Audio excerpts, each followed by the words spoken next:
Hello friends, welcome back to our channel. I am Poonam Chaudhary and in this video we are going to learn about the mechanism of breathing. Okay, so breathing is a physical process. It is a process of inhalation and exhalation.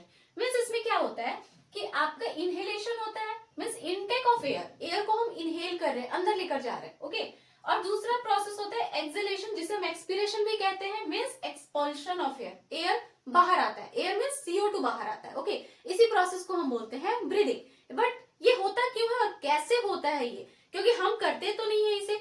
हम सोए रहते हैं या कोई काम में busy रहते हैं, बेहोश हो जाते हैं. इवन कोई इंसान कोमा में है वो भी ब्रीदिंग करना नहीं भूलता. ओके, तो ये हम नहीं कर रहे हैं, ये खुद से होता है. ये कैसे होता है? ओके, तो इसमें जो गैसेस का फ्लो होता है ना, मीन्स ऑक्सीजन अंदर, CO2 बाहर, तो ये गैसेस मूव कैसे कर रहे हैं? Gases move from high partial pressure to low partial pressure. Okay, high partial pressure से लो पार्शियल प्रेशर में जो गैसेस होते हैं वो मूव करते हैं. What is partial pressure? Partial pressure is a pressure of individual gas in the mixture. Air is a mixture of gases. Air में बहुत सारे गैसेस प्रेजेंट है, ये एक मिक्सचर है. ओके, इसमें एक पर्टिकुलर गैस का जो प्रेशर होता है उसे हम कहते हैं पार्शियल प्रेशर. मीन्स हमें किससे मतलब है? हम एयर को इनहेल कर रहे हैं बट हमें हमारे काम की चीज कौन सी है? ऑक्सीजन. ऑक्सीजन को अंदर लेकर जाएंगे तो हमें इस एयर में ऑक्सीजन का प्रेशर जानना है. ओके, तो ऑक्सीजन का प्रेशर कितना है उसे हम कहेंगे पार्शियल प्रेशर ऑफ ऑक्सीजन इस एयर के अंदर. या फिर CO2 कितना है तो पार्शियल प्रेशर ऑफ CO2. तो इस पूरे मिक्सचर में इस पर्टिकुलर गैस का प्रेशर जो होता है उसे हम कहते हैं पार्शियल प्रेशर.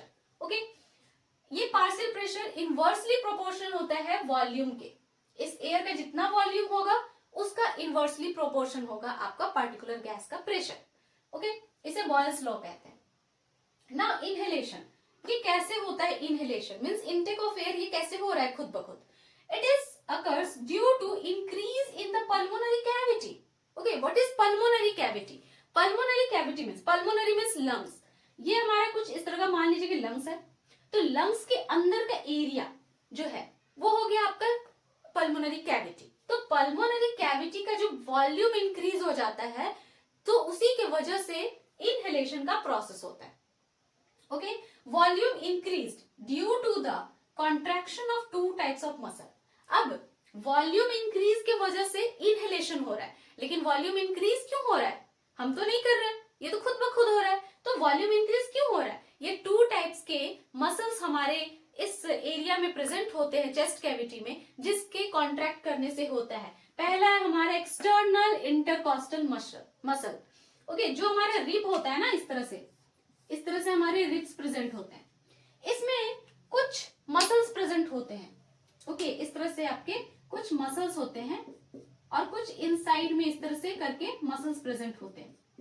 तो इसमें दो तरह के होते हैं, एक एक्सटर्नल इंटरकॉस्टल मसल और एक इंटरनल इंटरकॉस्टल मसल. दो तरह के मसल होते हैं. ओके, जो एक्सटर्नल इंटरकॉस्टल मसल होता है ना वो इनहेलेशन में काम आता है. जब एक्सटर्नल इंटरकॉस्टल मसल कॉन्ट्रैक्ट करता है तो हमारा जो रिब है वो आउटवर्ड एंड अपवर्ड मूव करता है. ओके, जब एक्सटर्नल इंटरकॉस्टल मसल कॉन्ट्रैक्ट करता है तो हमारा जो चेस्ट है, जो रिब्स है, वो ribs outward and upward move करते हैं. जब हम इनहेल कर रहे हैं तो आप देखो तो हमारा चेस्ट क्या है? अप, आउटवर्ड एंड अपवर्ड ऐसे मूव करता है. ओके, उसके बाद जो हमारा फ्रेनिक मसल है, फ्रेनिक मसल मीन्स डायफ्राम. हमारे चेस्ट कैविटी के नीचे एक मस्कुलर ऑर्गन प्रेजेंट होता है जिसे हम कहते हैं डायफ्राम. ये डायफ्राम जो होता है वो कॉन्ट्रैक्ट करता है और वो कॉन्ट्रैक्ट करने की वजह से क्या होता है कि फ्लैट हो जाता है, डाउनवर्ड मूव करता है. डाउनवर्ड है ना. हमारा जो ये डायफ्राम है जनरली इस तरह प्रेजेंट होता है, रिलैक्स्ड. जब रिलैक्स्ड होता है तो इस तरह से होता है और जब ये कॉन्ट्रैक्ट करता है तो ये डाउनवर्ड मूव करता है. जब ये डाउनवर्ड मूव करता है तो हमारा जो वॉल्यूम है वो इंक्रीज होता है. तो जब हमारे ribs outward and upward move करते हैं तो हमारा वॉल्यूम इंक्रीज होता है डोर्सोवेंट्रल, है ना. डोर्सोवेंट्रल मतलब आगे और पीछे से हमारा जो वॉल्यूम है वो इंक्रीज कर जाता है. और जब ये डायफ्राम नीचे की तरफ डाउनवर्ड मूव करता है तो हमारा एंटेरियर पोस्टीरियर एक्सिस जो है वो इंक्रीज कर जाता है वॉल्यूम. ओके कुछ इस तरह से देखिए, जैसे ये हमारा लंग्स है, तो लंग्स है, जैसे ही रिब्स अपवर्ड एंड आउटवर्ड, जैसे ही उसने कॉन्टेक्ट किया और मूव हुआ रिब्स हमारा आउटवर्ड एंड अपवर्ड, तो ये जो हमारा चेस्ट कैविटी है, ये जो हमारा पल्मोनरी कैविटी है, इसका कैसे होगा, डोर्सोवेंट्रल एक्सिस, मींस ये भी इधर से इसका साइज जो है वो इंक्रीज कर जाएगा इस तरह से, ठीक है, इसका साइज क्या हो जाएगा, इसका वॉल्यूम इंक्रीज यहां से। ओके ये डायफ्राम क्या है, जब ये कॉन्ट्रैक्ट करेगा तो ये डायफ्राम क्या है, एंटेरियर पोस्टेरियर एक्सिस पर ये कॉन्ट्रैक्ट करेगा और वॉल्यूम इंक्रीज करेगा, तो ये डायफ्राम क्या है, ये फ्लैट हो गया। तो आप देखो कि यहाँ पर इस लंग्स के इस साइड में इतना वॉल्यूम इंक्रीज हो गया और यहाँ पर इतना वॉल्यूम इंक्रीज हो गया, मीन्स अब लंग्स का साइज जो है ये बड़ा हो गया हमारा, है ना, ये इस तरह से कुछ ज्यादा हो गया, है ना, एरिया ज्यादा हो गया। तो आप देखिए कि इसके अंदर जो एयर था, इस लंग्स के अंदर जो एयर प्रेजेंट है, अब क्योंकि वॉल्यूम ज्यादा हो गया तो एयर का प्रेशर क्या हो गया, कम, है ना। किसी भी जगह में जब जगह ज्यादा होगा, स्पेस ज्यादा होगा, तो प्रेशर क्या होगा, कम ही हो जाएगा ना। सपोज दैट कि एक छोटा सा रूम है ना, ये इस छोटे से रूम में अगर हमने 50 लोगों को, 50 लोगों को अंदर रख दिया एक जगह, तो सबके बीच में एकदम रश हो जाएगा, है ना, जगह नहीं, स्पेस नहीं बचेगा, तो प्रेशर हो जाएगा, धक्का मुक्की होने लगेगी, है ना। वही रूम, उसी 50 लोगों को एक बड़े से हॉल में शिफ्ट कर दिया जाए तो स्पेस ज्यादा हो जाएगा, तो वॉल्यूम ज्यादा हुआ तो प्रेशर क्या हो गया, उनके बीच में प्रेशर कम, सबको स्पेस मिलेगा आराम से, है ना, उसमें और लोग एंटर कर सकते हैं। तो यहाँ पर वही चीज है, अगर छोटे से रूम में जब 50 लोग थे उसमें और लोग एंटर नहीं कर सकते थे, लेकिन जैसे ही हमने रूम का साइज बड़ा किया, हॉल में कन्वर्ट कर दिया, तो उन 50 लोगों के बीच में इतना स्पेस हो गया कि और 50 लोग उसमें एडजस्ट हो सकते हैं। तो यहीं पर यही कॉन्सेप्ट यहाँ पर है, हमने क्या किया, इसके वॉल्यूम को इंक्रीज कर दिया, तो वॉल्यूम इंक्रीज हुआ, वॉल्यूम जैसे ही इंक्रीज होगा तो जो प्रेशर है वो क्या होता है, डिक्रीज हो जाता है।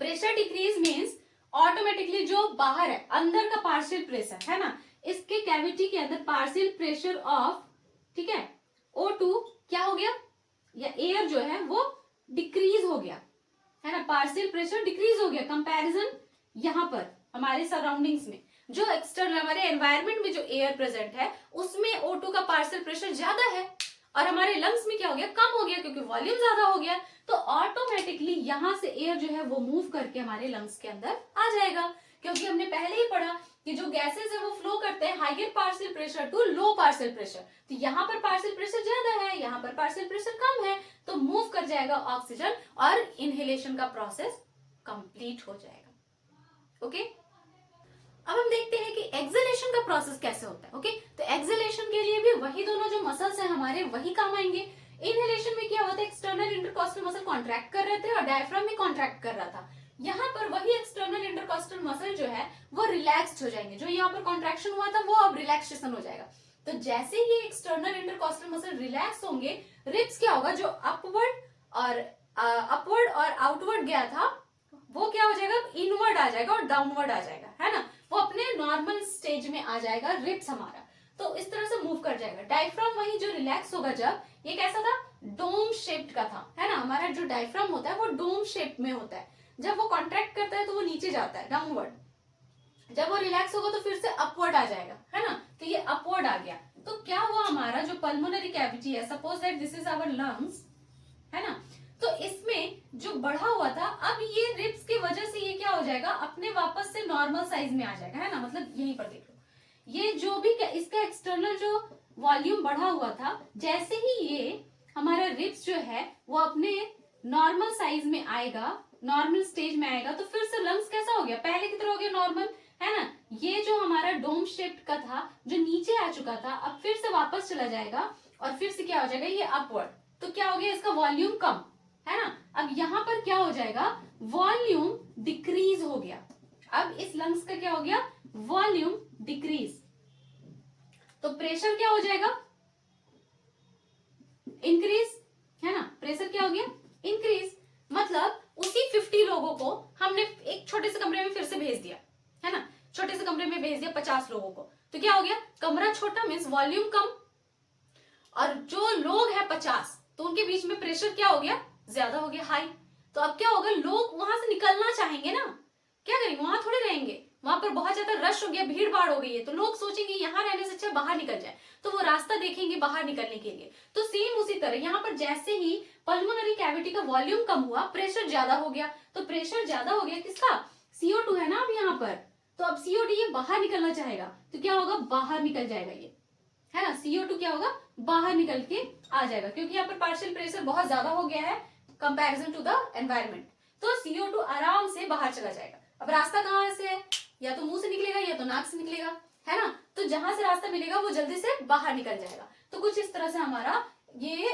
एक्सपीरेशन का प्रोसेस होता है। ये तो नॉर्मल एक्सपीरेशन की बात हुई। वहीं अगर हमें फोर्सफुल एक्सपीरेशन करना है, ठीक है, जबरदस्ती अंदर से हवा बाहर निकालना है, ये तो नॉर्मल एक्सपीरेशन है ना, लेकिन अगर और ज्यादा हवा फोर्सफुली बाहर करना है तब क्या होगा, कैसे होता है, तो वहां पर हमारे दूसरे जो मसल है, इंटरनल इंटरकॉस्टल मसल, है ना, यहाँ पर एक्सटर्नल इंटरकॉस्टल मसल रिलैक्स हो रहे थे, अब फोर्सफुल एक्सपीरेशन में ये इंटरनल इंटरकॉस्टल मसल जो होते हैं रिब्स में प्रेजेंट, वो कॉन्ट्रैक्ट करते हैं, और उसके कॉन्ट्रैक्शन की वजह से ये जो पल्मोनरी कैविटी है और कम हो जाता है उसका वॉल्यूम, और एब्डोमिनल मसल जो हमारे पेट के मसल्स हैं वो भी कॉन्ट्रैक्ट करते हैं, और जिसके वजह से ये पल्मोनरी कैविटी का वॉल्यूम और ज्यादा कम होता है, और प्रेशर और ज्यादा इंक्रीज होता है, और हमारा CO2 ज्यादा से ज्यादा बाहर आ जाता है।